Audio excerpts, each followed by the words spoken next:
One of them constantly checks, rewrites their resume at midnight, sends anxious messages, and says prayers that are thin with desperation. The other notices the same longing, but pauses, breathes, settles into a calm center, and then moves through the day with a quiet clarity. The outcome differences are not supernatural. They're the result of sending a cleaner signal. The monad is the steady tuning fork inside you. The archons are the noise that covers it. Here's the practical heart of this teaching, the monadic call.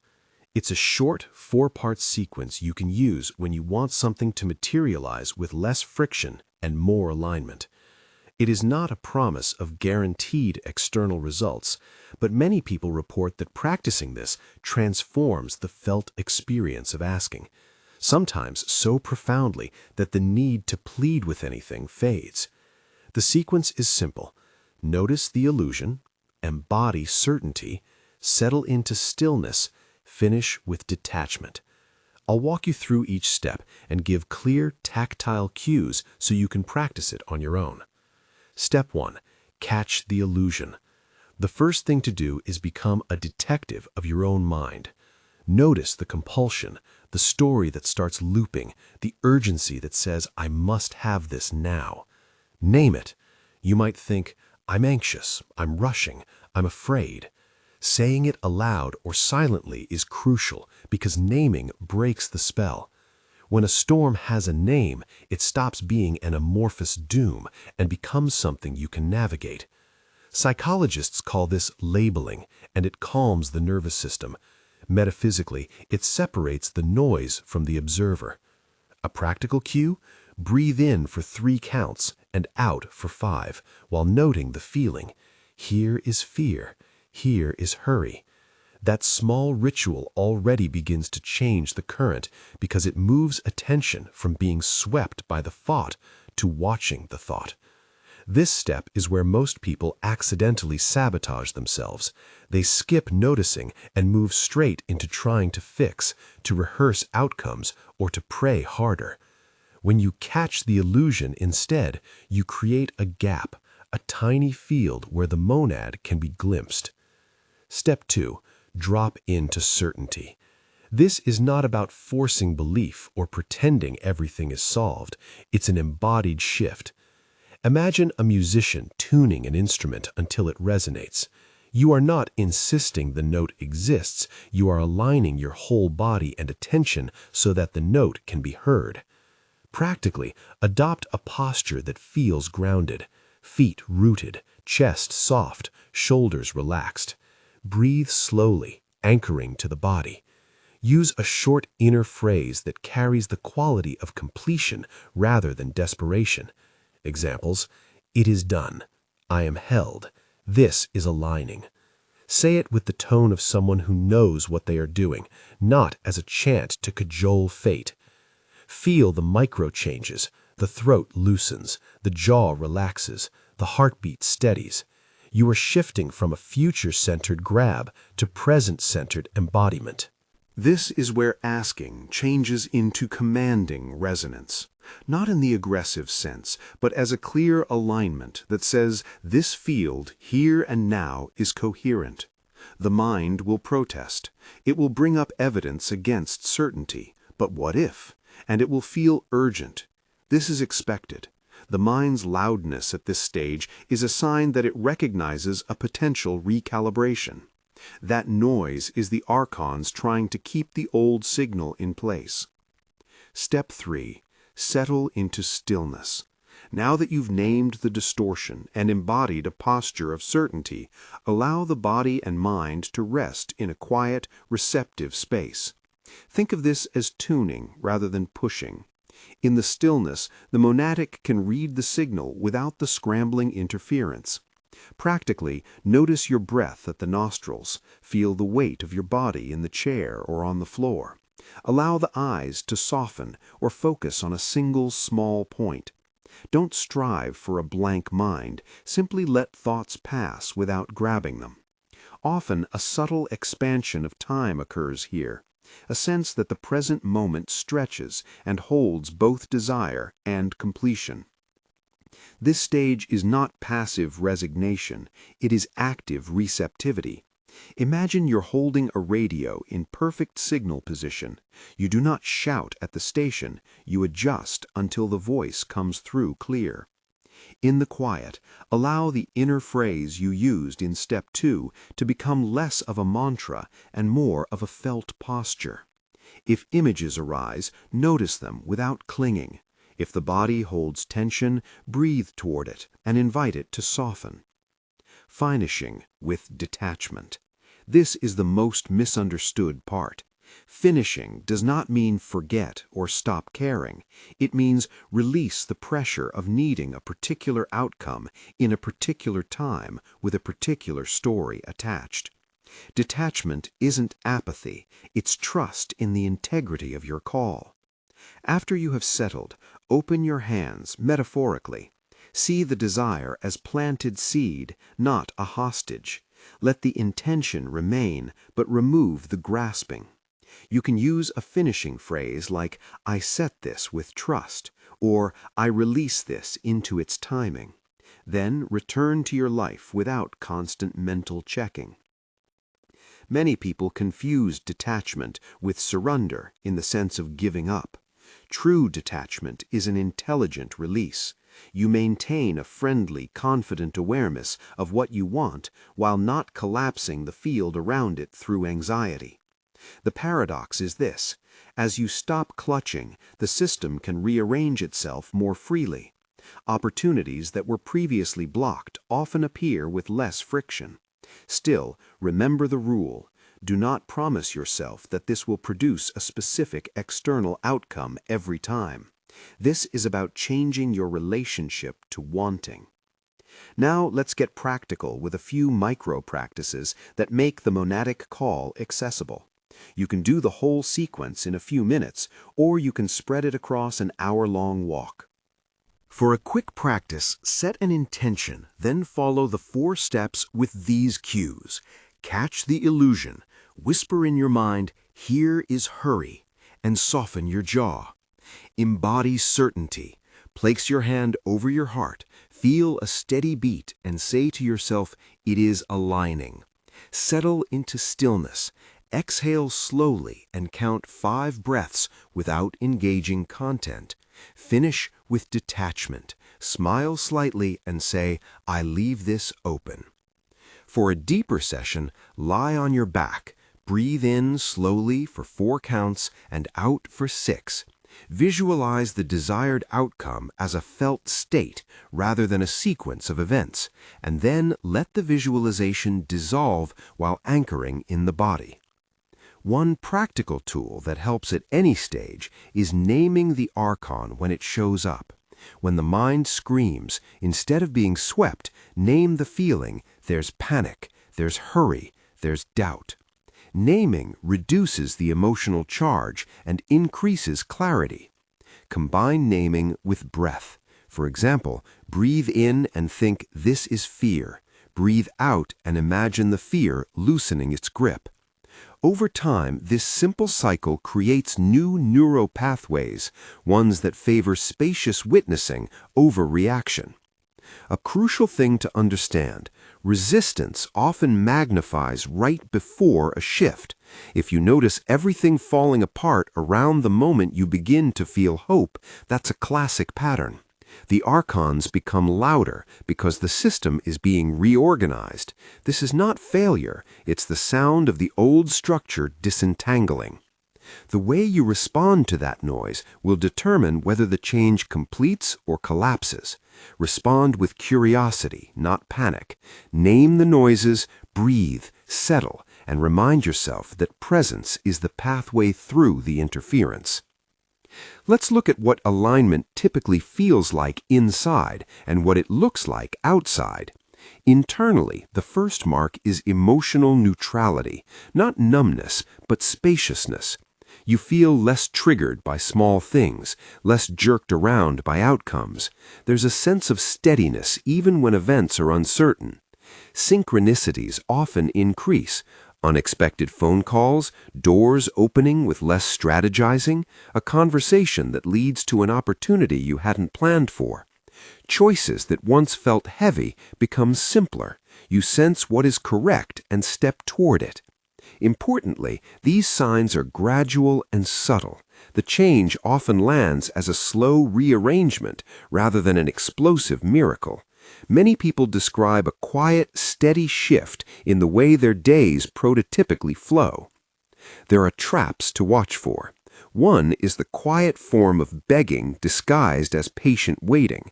You sit in stillness, but internally you are rehearsing outcomes and checking for signs. That is not detachment. Another is spiritual urgency. You treat the practice itself with frantic intensity, believing that the right posture will instantly force a result. Both of these patterns keep you in fragmentation. The antidote is radical attention to your felt experience. If you find yourself rehearsing scenarios, call it out. Oh, here's rehearsal. Breathe. Return to embodiment. Because the title of this conversation explicitly mentions prayer, it's important to be clear and respectful. If you already pray, the monadic call is likely to shift the felt posture of your prayers from pleading to grounded trust. Some people find they pray less in volume, but more deeply in quality. Prayer becomes less about obtaining and more about abiding. If you come from a religious tradition, consider this as an inner discipline that complements prayer, not as a replacement of a relational practice with the divine. If you don't pray, think of the monadic call as a secular method to align attention and intention. Either way, the essential change is experiential. Your posture toward wanting becomes embodied coherence rather than fragmentation. Let's walk through a few concrete scenarios so you can see how to apply the sequence in real life. Scenario 1. You want a job. You apply, you interview, and anxiety starts to spike. Catch the illusion. Name the feeling. Here's urgency. Here's scarcity. Embody certainty. Stand up, place feet on the ground, say to yourself, I am ready for the right match. Settle into stillness. Breathe for 6 slow breaths. Imagine your day moving forward with confidence rather than desperation. Finish with detachment. Tell yourself, I release this to its timing. And then continue with tasks without checking the inbox obsessively. A week later, you notice an unforced conversation that leads to an opportunity. It could have been coincidence. It could be alignment. The point is your inner landscape changed, and that invited different options. Scenario 2. You are in a tense relationship and want healing. Name the archon: pain, blame, fear. Embody certainty by softening your chest and saying, I am whole enough to act with clarity. Settle into stillness. Rest in the sense of your own steadiness before you respond. Detach. Choose a way to communicate that reflects the centeredness you've cultivated, and let go of needing immediate resolution.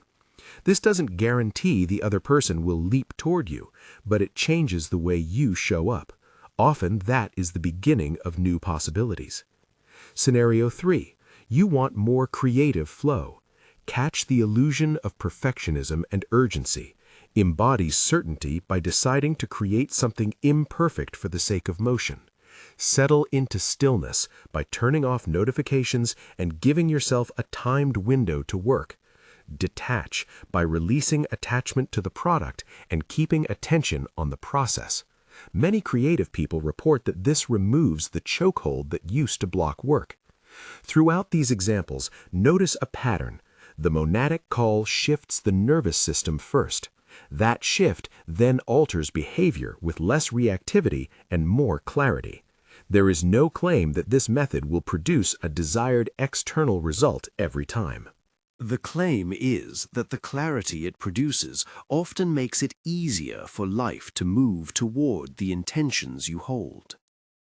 There are practical questions I want to answer, because you may be wondering how often to practice, whether you should say the phrases aloud, and how to know if you're actually aligned. Practice as often as you notice fragmentation. The tool is cheap. 5 minutes in the morning, a quick 3-breath reset at any moment of panic, a longer session before major decisions. Say phrases aloud if that helps you anchor them. Say them quietly in the mind if you prefer privacy. The signs of alignment are always internal first, a decrease in the urgent looping, fewer reactive impulses, and a quiet confidence that lets you move differently. External changes are secondary and often subtle. A frequent objection is, isn't this just positive thinking? No. Positive thinking tries to change outcomes by rehearsing favorable scenarios, which can still be coming from a fragmented space and therefore perpetuate the same pattern. The monadic call is a retuning of the field itself. It's less about imagining a specific outcome in detail and more about embodying the state in which that outcome could naturally arise. It's like preparing fertile soil rather than obsessing over which seed to plant. Another objection: does this replace faith or prayer? For many, it complements faith. Think of traditional prayer that centers you and opens a relationship with what you call God. The monadic call aims for the same interior coherence, but frames it as a method that anyone can use. If you are religious, you may find your prayers become less anxious and more faithful. If you are secular, you may find your intentional practices become richer and more reliable. Either way, respect for existing belief systems is necessary. This is a bridge, not a demolition. An important nuance: the monad is not an isolated metaphysical object you manufacture. It is your natural baseline of awareness when it's not being hijacked by reflexive fear and urgency.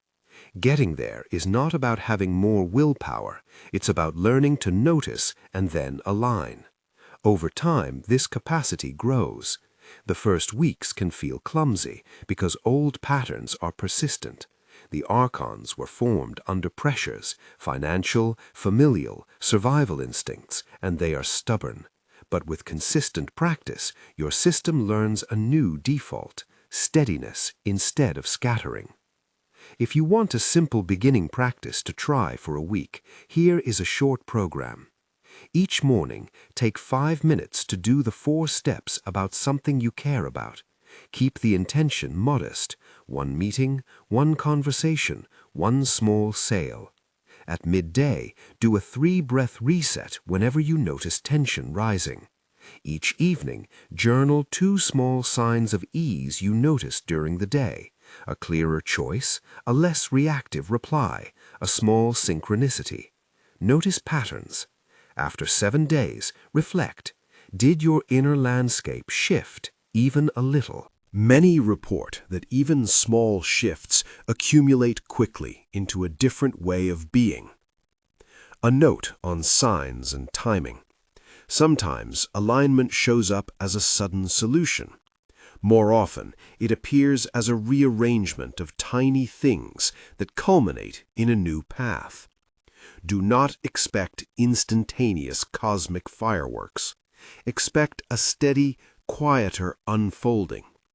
If your life seems to get noisier before it gets quieter, remember the rule: resistance increases near breakthrough. Name the noise, breathe, settle, and hold your posture of embodied certainty. A last caution: do not weaponize this into a rigid liturgy. The monadic call is a practice, not a superstition. Use it with curiosity and flexibility. If one phrase doesn't feel right, change it. If a physical cue makes you tense, find another. The aim is to cultivate a living alignment that supports the rest of your life. So, how does this answer the provocative title? When people say the monadic call will replace your prayers forever, interpret that claim as experiential rather than doctrinal. For many practitioners, the frantic pleading that used to occupy spiritual space dissolves. Prayer, if practiced, often becomes deeper and quieter. For some, the monadic posture becomes their primary way of relating to desire and trust. For others, it simply enriches existing practices. The essential transformation is not about eliminating prayer or faith.